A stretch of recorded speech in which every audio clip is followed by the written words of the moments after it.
नमस्कार दोस्तों, यदि आप भी भारत और दक्षिण अफ्रीका के बीच खेले गए सीरीज के चौथे और सबसे रोमांचक T20 महामुकाबले को देखकर खुश हुए हैं, तो हमारी इस वीडियो को एक लाइक जरूर कीजिएगा दोस्तों। आज हमारी इस वीडियो का लाइक टारगेट सिर्फ 500 लाइक्स का है, तो इस वीडियो को आप दिल से लाइक जरूर कीजिएगा। तो दोस्तों, आप जानते ही हैं कि भारत और दक्षिण अफ्रीका के बीच 4 मैचों की T20 सीरीज खेली जा रही है, जिसके खेले गए चौथे T20 मुकाबले में पहले भारतीय बल्लेबाजों अभिषेक शर्मा, संजू सैमसन और तिलक वर्मा का ऐसा तूफान आया जिसने दक्षिण अफ्रीका के गेंदबाजों के परखच्चे उड़ा दिए, जिसके बाद भारतीय गेंदबाजों ने भी अपना कमाल दिखाया और दक्षिण अफ्रीका के बल्लेबाजों को ढेर करते हुए भारतीय टीम को जीत दिला दी। तो दोस्तों, बताने जा रहे हैं आपको इस वीडियो में चौथे T20 मुकाबले का पूरा रोमांचक हाइलाइट्स। उससे पहले यदि आपने अभी तक हमारे चैनल को सब्सक्राइब नहीं किया है तो चैनल को सब्सक्राइब जरूर कर लें, ताकि क्रिकेट से जुड़ी ऐसी ही ताज़ा अपडेट आप तक पहुंच सकें। तो दोस्तों, भारत और दक्षिण अफ्रीका के बीच खेली जा रही 4 मैचों की T20 सीरीज का पहला मुकाबला भारतीय टीम ने जीता था, तो वहीं दूसरा T20 मुकाबला दक्षिण अफ्रीका ने जीतकर सीरीज में वापसी कर ली थी।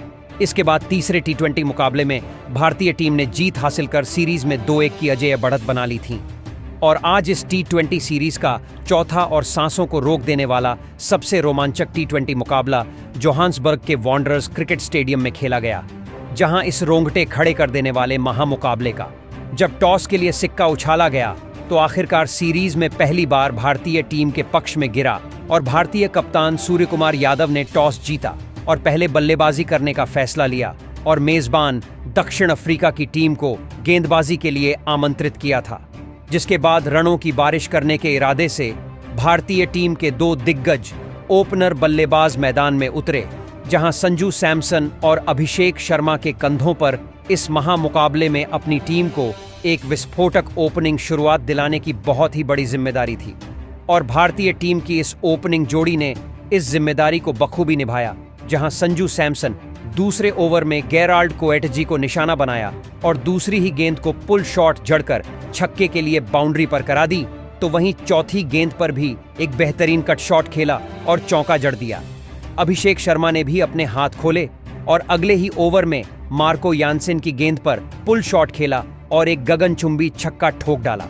इन दोनों बल्लेबाजों की तूफानी बल्लेबाजी जारी थी और एक के बाद एक यह दोनों ही बड़े शॉट खेल रहे हैं, जहां अगले ही ओवर में संजू सैमसन ने एक बार फिर अपने हाथ खोले और इस ओवर में एक चौका और एक बेहतरीन छक्का ठोक डाला। एक तरफ से संजू सैमसन बड़े शॉट खेल रहे थे, तो दूसरी तरफ अभिषेक शर्मा का बल्ला भी आज आग उगल रहा था और उन्होंने 5वें ओवर में एंडीले सिमलन को आड़े हाथों लिया और पहली ही गेंद पर छक्का ठोका और भारतीय टीम के स्कोर को 50 रनों पर पहुंचाया। इसके बाद संजू सैमसन यही नहीं रुके और उन्होंने अगली ही गेंद पर एक और बेहतरीन छक्का ठोका। इसके बाद अगली ही गेंद को चौके के लिए बाउंड्री के बाहर भेज दिया और आखिरी गेंद पर भी लाजवाब शॉट जड़ते हुए छक्का लगाया और इस ओवर में 24 रन बना डाले। इसके बाद 6वें ओवर की चौथी गेंद पर भी अभिषेक शर्मा ने बेहतरीन चौका लगाया, लेकिन अगली ही गेंद पर लूथो सिनपाला ने उन्हें हेनरिच क्लासन के हाथों कैच आउट करवाकर पेवेलियन वापस लौटा दिया, जहां अभिषेक शर्मा 36 रन बनाकर आउट हुए और यहां 73 रनों की साझेदारी का अंत हुआ। इसके बाद तिलक वर्मा मैदान में उतरे और भारतीय टीम ने पावर प्ले में एक विकेट खोकर 73 रन बना लिए थे। दूसरी तरफ संजू सैमसन रुकने का नाम नहीं ले रहे थे और उन्होंने अगले ओवर में एक बेहतरीन चौका ठोक डाला। दूसरी तरफ से अब तिलक वर्मा भी अब उनका बेहतरीन साथ निभा रहे थे और उन्होंने 9वें ओवर में केशव महाराज को अपना निशाना बनाया और दूसरी ही गेंद पर एक फ्लैट 6 जड़ दिया। वह यहीं नहीं रुके, इसके बाद अगली ही गेंद पर एक और छक्का स्लॉग स्विप के जरिए लगाया और भारतीय टीम को 100 रनों तक पहुंचाया। इसके बाद 5वीं गेंद पर संजू सैमसन ने भी एक चौका लगाया और अब संजू सैमसन अपने अर्धशतक के करीब पहुंच चुके थे और उन्होंने अगले ही ओवर की पहली गेंद पर शानदार स्लॉग शॉट खेल छक्का ठोका और अपना अर्धशतक पूरा किया। इसके बाद तो संजू यही नहीं रुके और अगली ही गेंद पर भी एक और बेहतरीन छक्का ठोक डाला, जिसके बाद इसी ओवर में तिलक वर्मा ने भी बल्ला चलाया और 2 चौके लगाकर दक्षिण अफ्रीका को बैकफुट पर धकेल दिया। इन दोनों की शानदार साझेदारी ने भारतीय टीम को 10 ओवर में ही 129 रन पर पहुंचा दिया था जहां अगले ही ओवर में की पहली ही गेंद पर संजू सैमसन ने एक और छक्का ठोक डाला तो आखिरी गेंद पर तिलक वर्मा के बल्ले से भी एक बेहतरीन पुल शॉट के जरिए छक्का देखने को मिला। अब यह दोनों रुकने का नाम नहीं ले रहे थे और एक के बाद एक बड़े शॉट खेले जा रहे थे। और जहां 12वें ओवर में भी संजू ने दूसरी गेंद पर एक छक्का जड़ा तो वहीं चौथी गेंद पर तिलक वर्मा के बल्ले से छक्का देखने को मिला और भारतीय टीम ने 150 रन पूरे किए। इसके बाद आखिरी गेंद पर भी संजू सैमसन ने एक छक्का लगाया। जहां एक तरफ तिलक वर्मा अपने अर्धशतक के करीब पहुंच रहे थे तो वहीं संजू सैमसन शतक के करीब थे। तो अगले ही ओवर में तिलक वर्मा ने केशव महाराज का स्वागत चौके से किया और तीसरी गेंद पर भी एक शानदार स्लॉग स्विप के जरिए छक्का लगाया। अब इन दोनों के बीच 100 रनों की साझेदारी हो चुकी थी। वहीं 14वें ओवर में तिलक वर्मा ने कप्तान एडम मार्क्रम को आड़े हाथों लिया और तीसरी ही गेंद पर पहले चौका ठोककर अपना अर्धशतक पूरा किया। इसके बाद तो वह रुके ही नहीं और लगातार 2 छक्के ठोक डाले। इसके बाद आखिरी गेंद पर भी चौका लगाकर भारतीय टीम को 200 रनों के करीब पहुंचा दिया। जहां 15वां ओवर गेराल्ड कोएटजी लेकर आए और तिलक वर्मा ने दूसरी गेंद पर छक्का लगाया और भारतीय टीम को 200 रनों के पार पहुंचाया। जहां इसी ओवर में संजू सैमसन ने भी एक शानदार छक्का ठोका। आज जोहान्सबर्ग के मैदान में छक्कों की बारिश हो रही थी जिसने दक्षिण अफ्रीका के गेंदबाजों के होश उड़ाकर रख दिए थे। जहां 15 ओवर में भारतीय टीम ने 219 रन स्कोर बोर्ड पर लगा दिए थे और अगले ही ओवर में एक और बेहतरीन छक्का तिलक वर्मा ने लगाया और अब वर्मा भी अपने शतक के करीब पहुंच गए थे। 17वें ओवर में तिलक वर्मा ने एक और बेहतरीन चौका लगाया। इसके बाद 18वें ओवर में संजू सैमसन ने चौथी गेंद पर चौका जड़ा और अगली ही गेंद पर 1 रन भाग कर लिया और अपना शतक पूरा किया, जिसके बाद सभी ने खड़े होकर तालियां बजाई। वहीं अब तिलक वर्मा को भी अपनी शतक के लिए सिर्फ 2 रन चाहिए थे। इसके बाद 19वें ओवर की पहली ही गेंद पर उन्होंने गेंद को गेफ में धकेला और 2 रन भाग कर लिए और अपने शतक को पूरा किया और दोनों बल्लेबाजों ने गले मिलकर जश्न मनाया। इसके बाद अगली ही गेंद पर तिलक वर्मा ने एक बेहतरीन चौका लगाया और अब तिलक वर्मा का बल्ला तो रुकने का नाम नहीं ले रहा था और 5वीं गेंद पर भी छक्का ठोक डाला, जिसके बाद आखिरी गेंद पर चौका जड़ दिया।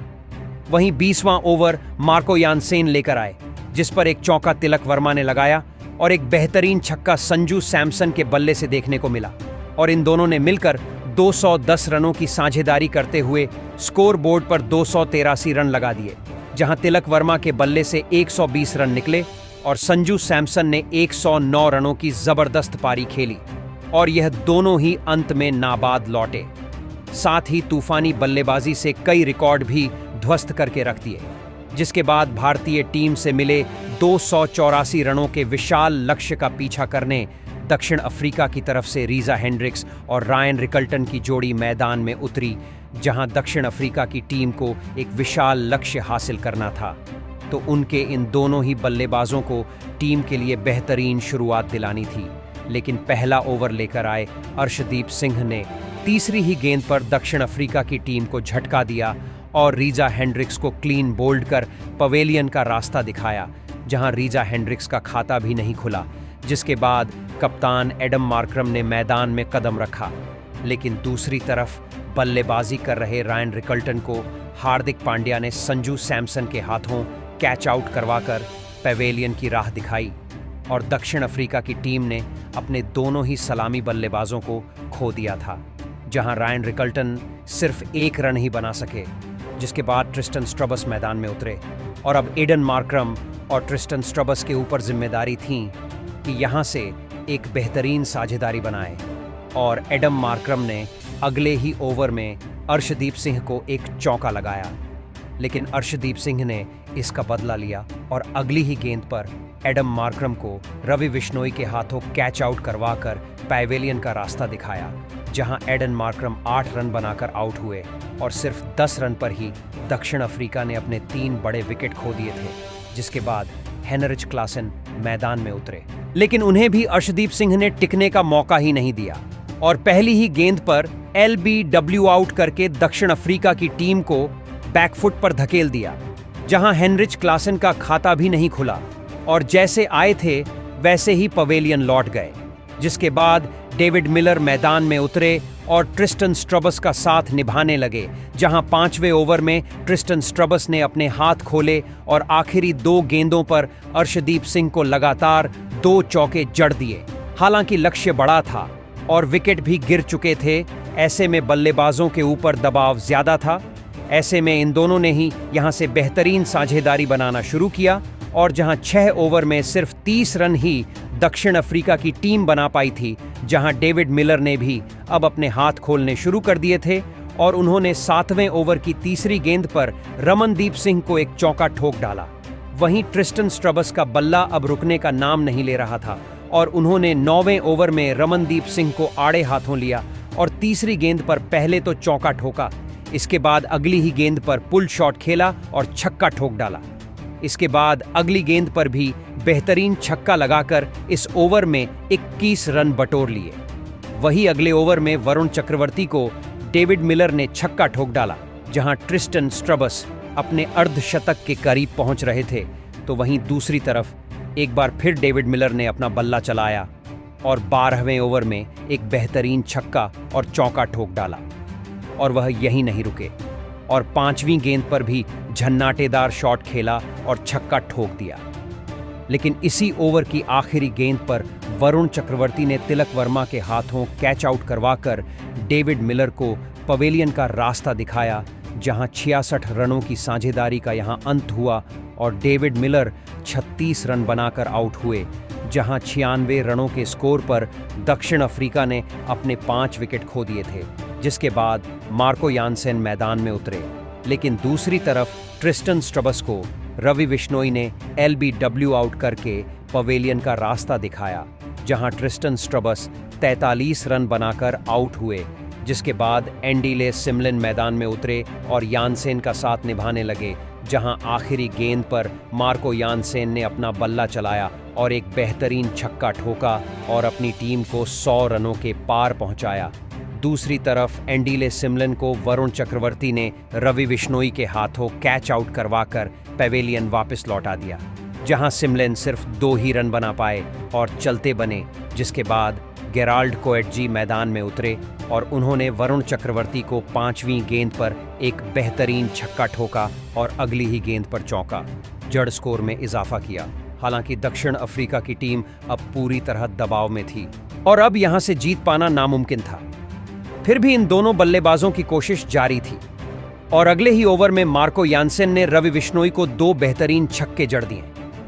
लेकिन दूसरी तरफ गेराल्ड कोएटजी ज्यादा देर उनका साथ नहीं निभा पाए और अक्षर पटेल ने उन्हें संजू सैमसन के हाथों कैच आउट करवाकर पवेलियन वापस लौटा दिया, जहां गेराल्ड कोएटजी 12 रन बनाकर आउट हुए और दक्षिण अफ्रीका ने 131 रनों पर 8 विकेट खो दिए थे। जिसके बाद केशव महाराज मैदान में उतरे। वहीं दूसरी तरफ मार्को यानसेन अपना बल्ला चला रहे थे और उन्होंने अगले ही ओवर में रमनदीप सिंह को एक बेहतरीन चौका लगाया। एक तरफ से मार्को यानसेन जमे हुए थे, लेकिन उनको किसी का भी साथ नहीं मिल रहा था और अब अक्षर पटेल ने केशव महाराज को भी तिलक वर्मा के हाथों कैच आउट करवाकर पवेलियन का रास्ता दिखाया, जहां केशव महाराज सिर्फ 6 रन ही बना पाए। जिसके बाद लूथो सिम्पाला मैदान में उतरे। वहीं अगले ओवर में मार्को यानसेन के बल्ले से एक और बेहतरीन चौका देखने को मिला, लेकिन अगला ओवर लेकर आए रमनदीप सिंह ने लूथो सिम्पाला को अक्षर पटेल के हाथों कैच आउट करवाकर दक्षिण अफ्रीका की टीम को ऑल आउट कर दिया, जहां एक तरफ मार्को यानसेन 29 रन बनाकर नाबाद रहे और दक्षिण अफ्रीका की टीम सिर्फ 148 रन ही बना पाई और भारतीय टीम ने यह मुकाबला 135 रन से अपने नाम कर लिया। साथ ही 3-1 से सीरीज पर भी कब्जा कर लिया, जहां आज संजू सैमसन और तिलक वर्मा की तूफानी शतकीय पारी खेली और कई रिकॉर्ड ध्वस्त कर दिए। तो दोस्तों, आप भारतीय टीम की जीत के साथ साथ तिलक वर्मा और संजू सैमसन की शतकीय पारियों को 10 में से कितने अंक देना चाहेंगे?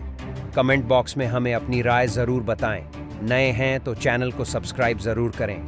वीडियो को लाइक और शेयर करना बिल्कुल नहीं भूलें। धन्यवाद।